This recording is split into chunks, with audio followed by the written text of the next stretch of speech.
बिहानीको सुरुवात राम्रो भयो भने मात्र दिन पनि राम्रो जान्छ।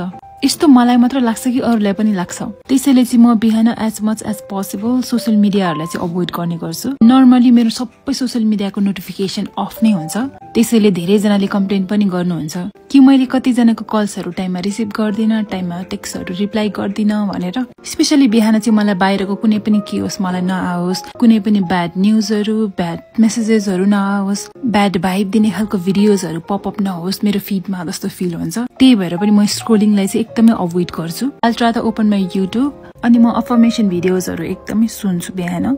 जर्नलिङ गर्दा, गुवासा गर्दा, योगा गर्दा, मेडिटेसन गर्दा अनि यो रुटिन स्टार्ट गरेदेखि चाहिँ मेरो माइन्ड पनि फ्रेश हुन्छ, मैले आँटेको कामहरू पनि पुरा गर्न सक्छु, मेरो एनर्जी लेभलहरू पनि एकदमै मेन्टेन्ड हुन्छ।